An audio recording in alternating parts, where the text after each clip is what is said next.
به نام کردگار هفت افلاک که پیدا کرد آدمی را از کفی خاک. خداوندی که ذاتش به زوال است، خرد در وصف ذاتش گنگ و لال است. به نام خداوند بخشنده بخشایشگر.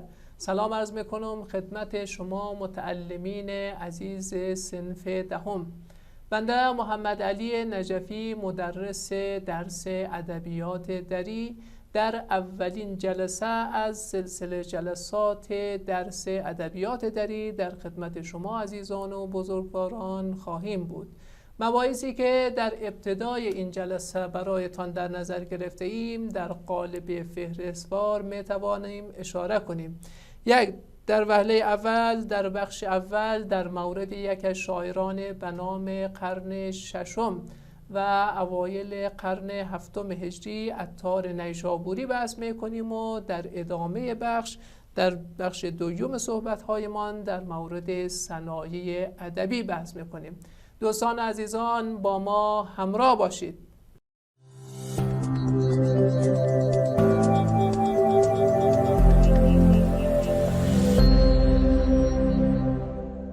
بله دوستان، اولین بحثی که امروز برایتان در نظر گرفته ایم حمد یا تحمیدیه است. برایتان سوال پیش می آید که حمد چیست یا تحمیدیه به چه چیزی گفته می شود و به چه منظوری به کار برده می شود. در تعریف حمد می شود بگوییم که سروده ها و نوشته هایی که با نام پروردگار جهان آغاز شده و بزرگی و بخشایندگی او را ستودن، این در واقع نوشته ها، این سروده ها را میگویند تحمیدیه. پس مانند بسیاری از کتبی که شما ابتدای او کتاب را باز میکنید، صفحه اول را ورق میزنید و نگاه میکنید که در صفحه ابتدای او کتاب نوشته است به نام خداوند مهربان و در مورد اوصاف خداوند و ذات و افعال و صفات پاک ایشان در واقع چیکار کرده است؟ مدح و ستایش صورت گرفته است. هرگاه یگان وقت شما دیدی که نوشته یا شعری با این توصیف، با این مدح، با این ستایش در مورد خداوند متعال انجام شده بود، این نوشته را میگویند تحمیدیه.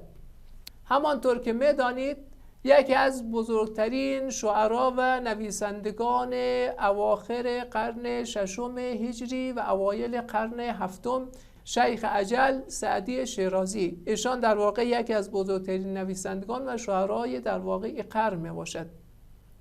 یکی از کتب مشهوری که ایشان دارد کتاب گلستان است. ابتدای کتاب را باز کنید، در واقع یک مقدمه دارد که تحت عنوان دباچه زیاد می شود. در این دباچه چه چیزی گفته شده است؟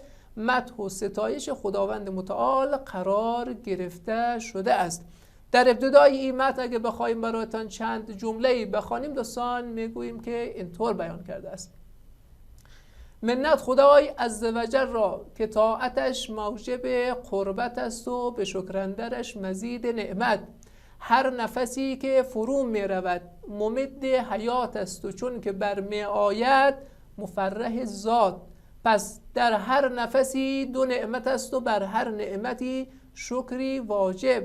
از دست و توانی که براید که از عهده شکرش به در آید. بنده همان به که ز تقصیر خویش عذر به درگاه خدای آورد، ورنه سزاوار خداوندیش کس نتواند که به جای آورد. این در واقع در مورد ستایش و مدح خداوند تبارک و تعالی در واقع گفته شده است که از زبان سعدی برایتان دوستان نقل قول کردم. خب امروز می‌خواهیم در مورد یکی از بزرگترین شعرای قرن ششم هجری قمری صحبت کنیم. این شخصیت کسی نیست جز شیخ فریدالدین محمد عطار نیشابوری. در مورد بیوگرافی ایشان میتوانیم این موارد را دوستان خاطر نشان کنیم.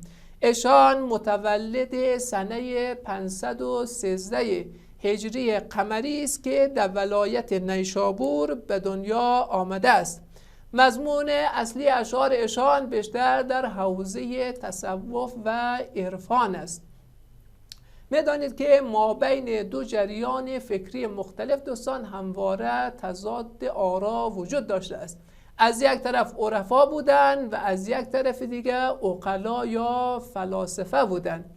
عرفا که در واقع در ذیل این مجموعه شیخ عطار نیشابوری قرار می‌گیرد، جز او دست افرادی هستند که اعتقاد دارند اگر می‌خواهید شما خداوند متعال را شناسایی بکنید، مدح بکنید، ستایش بکنید، افعال و ذات و صفات ایشان را برشمارید، تنها می‌توانید به واسطه شهود باطنی، به واسطه قلب خود به این درک، به این شناسایی دست پیدا کنید. فقط و فقط تنها راه وصول حقیقی به خدای متعال چیست؟ راه عرفان است که یک شاخه بعد از درون از این عرفان در واقع ظهور میکند تحت عنوان تصوف.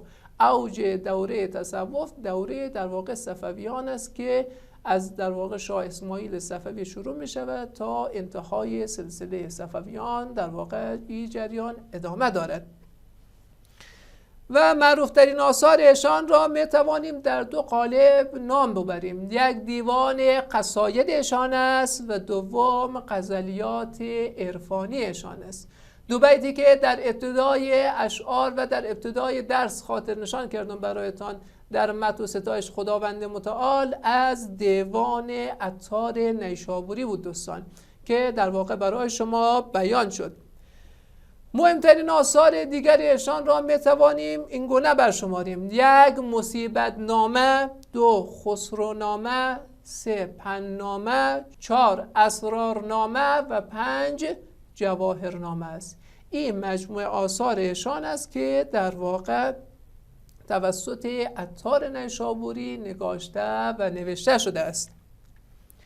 ولی او در واقع اثر مشهور ایشان را که می توانیم به عنوان یگانه اثر و نماینده آثار عرفانی ایشان نام برد، کتاب تذکرة الاولیاء است. این کتاب در شرح حال عارفان و مکارم اخلاق ایشان نگاشته و نوشته شده است. در برخی از جاها گفتند که 95 و در برخی آثار دیگر 97 تن از عرفایی که در این کتاب در موردشان در واقع بحث و فصل صورت گرفته شده است. آثار بالا رو دوستان دقت بکنید. آثار بالا چون دیوان قصاید، غزلیات عرفانی، مصیبت نامه، پن نامه، جواهر نامه، اسرار نامه، خسرو نامه، این آثار همه در قالب نظم است. ولی تذکرة الاولیاء در قالب چیست دوستان؟ در قالب نثر است. تفاوت نظم با نثر در چیست؟ تفاوتش ایست که نظم یعنی زبان شعر. هر زبانی که شما یک کتابی داشتین، این کتاب همش پر بود از اشعار مختلف در قالب‌های متنوع غزل، در قالب‌های مختلف غزل، قصیده، مثنوی، دو بیتی، رباعی، مصمت، ترجیباً، ترکیباً و از این در واقع قالب‌ها استفاده شده باشه، این رو بهش میگن نظم. پس نظم یعنی شعر. ولی نثر چگونه است؟ نثر یعنی در واقع نوشته هایی که در قالب جمله بیان می شود. نوشته های مثل رمان، مثل کتاب های داستانی که به زبان جمله نوشته می شود، به زبان ساده گفته می شود و دیگه زبان این نوع نوشته ها زبان شعری نمی باشد. در کتاب تذکرة الاولیاء شیخ عطار نیشابوری در مورد یک پرنده، در مورد یک مرغ صحبت می شود که این مرغ نامش چیست؟ نامش هدهد است که در واقع وظیفه دارد پیام آور حضرت سلیمان نبی صلوات الله علیه باشد و پیام ایشان را به ملکه سبا که بلقیس خاتون است برساند که در واقع شرح حال این پرنده در سوره نمل بیان شده است.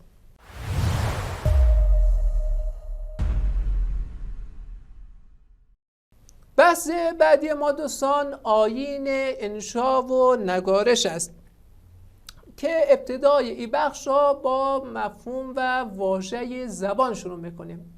در ابتدا یک تعریف میکنیم از زبان. میگوییم که زبان در واقع در تعریفش آمده است که یک نظام است، یک سیستم است که وظیفه اصلی این نظام و این زبان ایجاد ارتباط ما بین تمامی انسان هاست.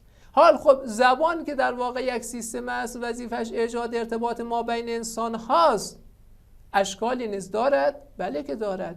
ما میگوییم زبان از ابتدای خلق شدن انسان تا انتهای الان که ما زندگی میکنیم دوستان در قالب 3 شکل مختلف به ما رسیده است. خب این 3 شکل چیست؟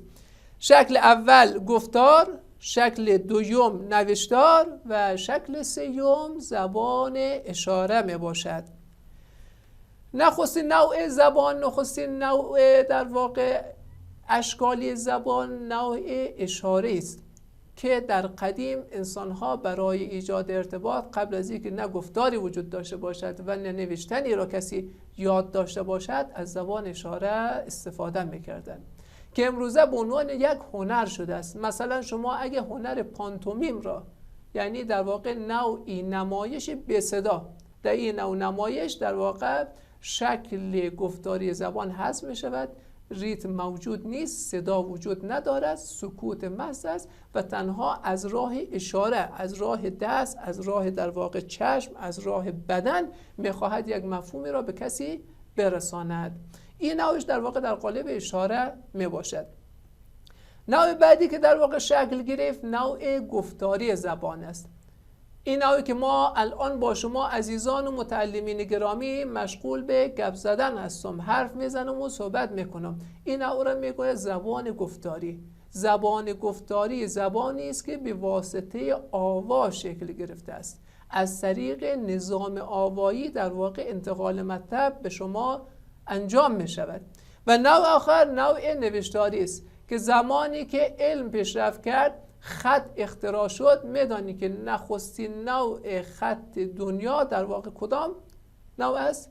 خطی است که در واقع به او خط هیروگلیفی میگویند، بعد خط آرامی، بعد خط میخی، بعد انواع خطهای مختلف در واقع کشف شد که نخستین نوع خط توسط فینیقی ها دوستان اختراع شد. اگه به تاریخ نگاه بکنی، فینیقی ها که اکنون از نظر مرز جغرافیایی میتوانیم بگوییم که کشور سوریه محل و مبدأ ابتدایی در واقع قوم فینیقی ها بودن که مبدأ خط بودن و اینها آمدن در واقع خط را اختراع کردن و باعث شدن که شکل نوشتاری ظهور و بروز کند. ما اکنون خیلی از نوشته ها را میبینیم زبان قدیمی است، ولی میتوانیم بخوانیم و او را ترجمان کنیم. ترجمه یک نوشته چگونه حاصل می شود؟ از طریق زبان نوشتاری است. شما یک تصویر را میبینید در واقع از زمانهای قدیم است، حال برای ما ممکن است یک معنایی را، یک مفهومی را برساند. این زبان تصویری است. پس اشکال زبان رو دوستان برایتان گفتیم. حال آیین به معنای چیست؟ آیین در واقع به معنای اسلوب و روش و شیوه است. آیین در واقع او چیزی است که در زبان انگلیسی او را به نام استایل میگویند، یعنی سبک، یعنی روش، که هر یک از ما در نوشتن دارای یک شکل روشی خاص خود هستیم. ما برای نوشتن خود باید دارای یک روش خاص، یک طریقت خاص و یک اسلوب خاص نوشتن باشیم. دوم کلمه و واژه پدید آوردن است که معادل معنای کلمه انشاست. آفریدن، پدید آوردن در واقع معنای کلمه انشا می باشد. کلمه بعد نگارش به معنای تحریر کردن و نوشتن است و جالب است که در انتها هدف از آموزش انشاست. خب بحث ما در خود تیتر اگه دوستان نگاه بکنید، در خود تیتر ما گفته ایم که آیین، انشا و نگارش این 3 مفهوم اصلی حوزه نوشتن است که می‌خواهیم در واقع ابتدای اینها را برای شما چیکار کنیم؟ معنا کنیم. آیین شد به معنای اسلوب و شیوه و روش، انشا به معنای آفریدن و خلق کردن و پدید آوردن و نگارش به معنای تحریر و نوشتن است. حال هدف از خود انشا چیست؟ هدف از پدید آوردن و خلق کردن یگان نوشته چیست؟ است که او چیزی که در درون ذهن شما قرار دارد باید به منصه حضور و عرصه ظهور برسد و تبدیل شود به یک اثر نوشتاری. یا به یک زبان کوتاه‌تر و ساده‌تر تبدیل گفتار به نوشتار را میگویند انشا. حتما و حتما معلم شما ممکن است به شما کاری در خانه بسپارد که این کار و این تکلیف را در خانه انجام دهید. و او تکلیف چیست؟ نوشتن یک انشا با یک موضوع خاص که توسط معلم به شما گفتن بشود. شما ابتدا میآیید در خانه، کتابچه را باز میکنید، شروع میکنید به نوشتن در مورد او موضوع. می نویسید، بعد در واقع او را خط میزنید، او را پاک میکنید، از ابتدا می نویسید، باز دوباره برمیگردید، ممکن است کل متن را پاک کنید، باز از ابتدا شروع میکنید به نوشتن و بارها و بارها این کار تکرار میشود. و این کار زمینه ساز برای در واقع یک سبک مشخص، یک روش مشخص در امر نوشتن برای شما می باشد.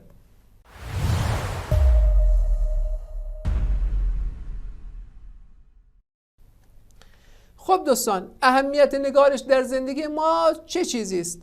خب یک انشا و نگارش عامل اصلی خلاقیت است.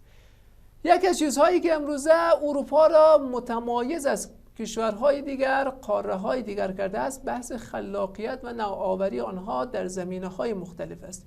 انسان‌هایی می‌توانند خلاق باشند، انسان‌هایی می‌توانند موفق باشند که زمینه بروز خلاقیت و نوآوری و تازگی در آنها بسیار بیشتر از سایر افراد باشد. و این انشا و این نگارش در زندگی روزمره برای شما می‌تواند و موجبات خلاقیت را برایتان فراهم می‌کند. اهمیت دیگر این نگارش این است که بیان علوم را سهل می‌بخشد. بیان علوم را برایتان در واقع آسان می‌سازد. یکی از ویژگی‌های اصلی نگارش است که شما کلمات بسیار سنگین، ثقیل، معنای یک کلمه را ممکن است ندانید، مفهوم یک واژه را ممکن است متوجه نشوید. این تنها در سایه علم نگارش، در سایه سبک نوشتن است که شما می‌توانید در واقع این علوم را به زبان بسیار ساده و بسیط بیاموزید. انسان را متفکر و صاحب اندیشه می‌سازد. زمانی که شما یگان مطالب خوب را می‌خواهید بنویسید، این حاصل نمی‌شود مگر اینکه شما مطالعه بسیار زیادی داشته باشید. هر چقدر مطالعه بیشتر باشد، این زمینه را فراهم می‌کند که شما بتوانید از نظر قدرت تفکر و اندیشه نسبت به سایرین در واقع در یک مرتبه بالاتر، در یک موقعیت بالاتر قرار گیرید.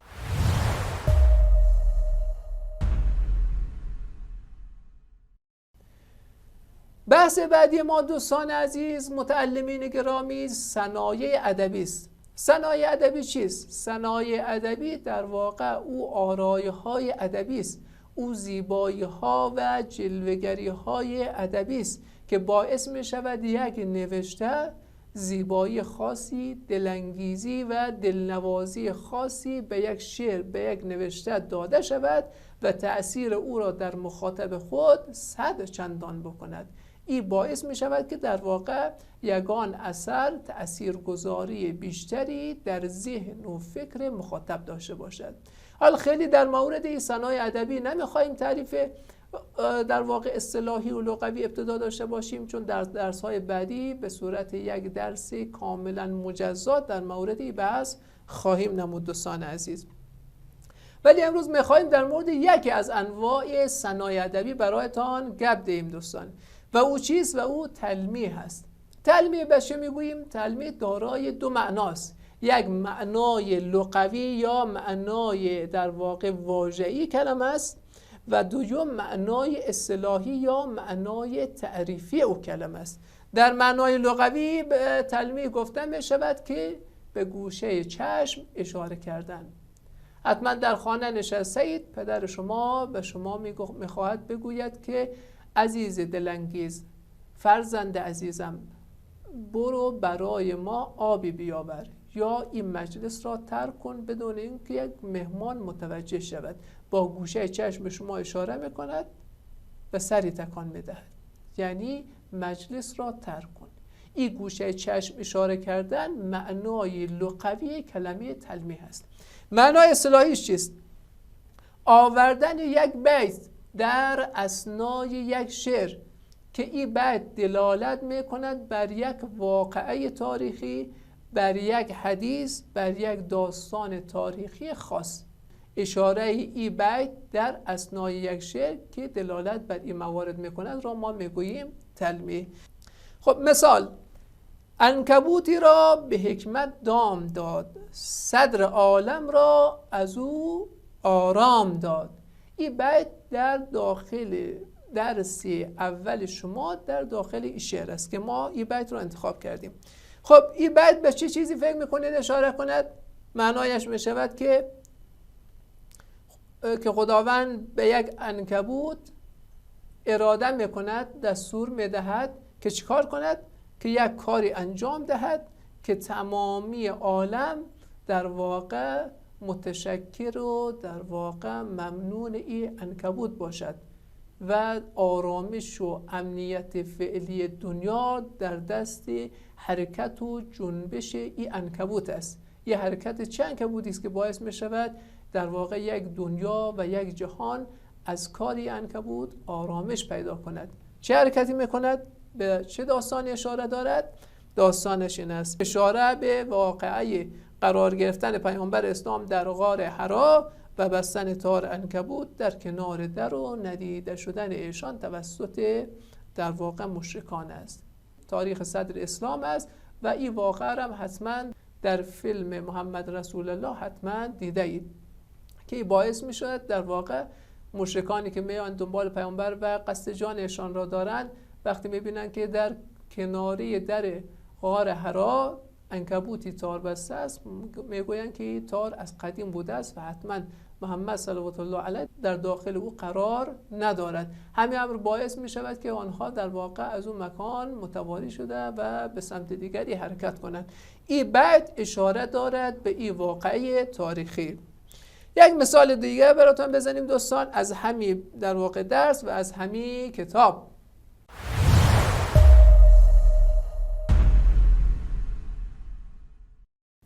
نیم پشه بر سر دشمن گماشت، در سر او 400 سال بداشت. این بیت به کدام واقعه تاریخی اشاره میکند؟ باز هم به تاریخ ادیان اشاره میکند، به داستان او پشه‌ای که بالش کنده بود، یک پایش کنده بود، پشه زخمی که می آید و در داخل از دماغ نمرود که پادشاه دوره حضرت ابراهیم است وارد سر او می شود و کم کم مغز او را می خورد و بعد از چندی نمرود را با او شکوه و عظمت و جلال و جبروتش در واقع چی می کند؟ باعث می شود که او از دنیا برود و او را می کشد. این بیت تلمیح دارد، اشاره دارد به این واقعه تاریخی. خب دوستان وارد سوالات کانکور می شویم.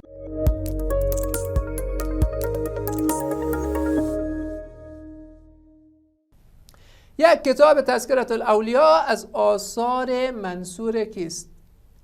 یعنی کتاب تذکرة الاولیاء نوشته چه کسی است؟ آثار منصور گفتیم اثر یا نظم است یا نثر است. نظم یعنی شعر و نظم مثل رمان، مثل داستان ایران میگونه، حتی حکایت به زبان عامیانه و عادی.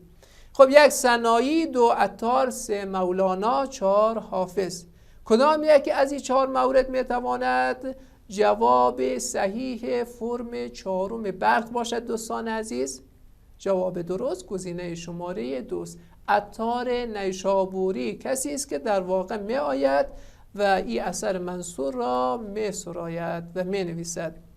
دوم، مرغی که پیام آور حضرت سلیمان نبی بود در واقع نامش چیست؟ نام این پرنده، نام این مرغ را میخواهیم برایتان دوستان بگوییم که در قالب 2 فرم مختلف بیان شده است. اول بامیان و اول دایکندی.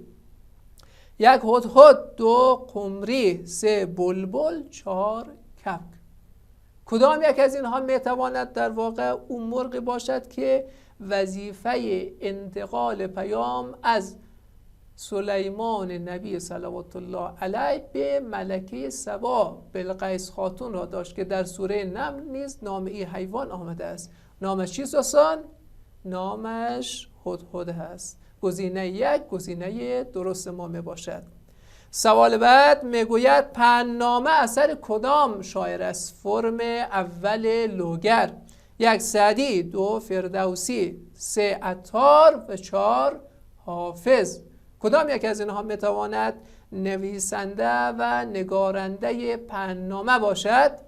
جواب صحیح گزینه شماره 3 است، یعنی عطار نیشابوری. شیخ فریدالدین محمد عطار نیشابوری مجموعه آثاری داشتند که در قالب نظم است، از جمله مصیبت نامه، پنجنامه، جواهرنامه، اسرارنامه از جمله آثار در واقع منظوم ایشان بود. سوال بعد میگوید که این بیت نیم پشه بر سر دشمن گماشت، در سر او 400 سال بداشت. اشاره به چه داستانی دارد؟ اول دوستان بگویم براتون که در واقع این بیت اشاره در واقع به یک آرایه و صنعت ادبی دارد که او صنعت ادبی رو ما چی گفتیم دوستان برایتان؟ تلمیح گفتیم. حال میخوایم اشارهش به کدام یک از این موارد است؟ 1 شداد، 2 فرعون، 3 نمرود و 4 هامان. کدام یکی از این افراد مشهور تاریخی جزء گزینه‌های اصلی ما برای این سوال می باشد دوستان؟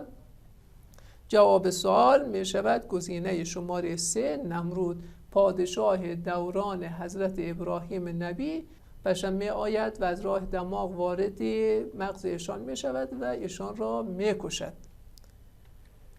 سوال بعد میگوید یکی از شاعران مشهور عرفانی و تصوف دری است. گزینه هایش می شود 1 عطار، 2 فرخی، 3 فردوسی و 4 عنصری. کدام یک از این شاعران در حوزه عرفان و تصوف شعر گفته است؟ گزینه درست می شود گزینه شماره 1 عطار نیشابوری. فرخی در حوزه قصیده و حوزه مدح ستایش پادشاهان کار میکند، فردوسی در حوزه حماسه کار میکند و عنصری نیز همانند فرخی در حوزه مدح و ستایش شاهان در واقع کار میکند و شعر میسراید. سوال بعد میگوید کتابی است در شرح احوال عارفان و مکارم اخلاق ایشان. فرم اول کابل است. این سوال نام کتاب را در واقع خواسته و توضیح را برای شما داده است. 1 مرزبان نامه، 2 کارنامه بلخ، 3 سفرنامه و 4 تذکرة الاولیا. کدام یک از اینها میتواند توضیحش ای باشد که شرح حال عارفان و احوال و مکارم اخلاق ایشان است؟ کدام یک از این کتاب است که نگارنده او عطار نیز هست؟ متعلم عزیز جواب بده برای ما. گزینه صحیح می شود گزینه احسن. گزینه صحیح می شود گزینه شماره 4 تذکرة الاولیا. 1 کتاب مرزبان نامه در واقع یک کتاب در حوزه ادبیات تعلیمی است. کتاب کارنامه بلخ سنایی در واقع یک کتاب در حوزه باز هم تعلیمی است. سفرنامه یک کتابی است که توسط ناصر خسرو قبادیانی نوشته می شود و در حوزه در واقع شرح حال نویسی می باشد. خب دوستان، مجموعه سوالات کانکور فرم‌های ولایات مختلف را برایتان رصد کردیم، بررسی کردیم، جوابای صحیح آنها را برای شما در واقع یکایک جواب گفته و تشریح نمودیم و در واقع در اینجا به پایان جلسه اول خود میرسیم. امیدوارم که مجموعه مباحث امروز ما خاطر عزیز شما را مکدر نکرده باشد و موجب شوق و اشتیاق شما نسبت به درس ادبیات دری شود. همه شما عزیزان را تا جلسه بعد و دیدار دیگر به خداوند بزرگ و بلند مرتبه می‌سپارم. عزیزان، خدایار و نگهدارتان باد.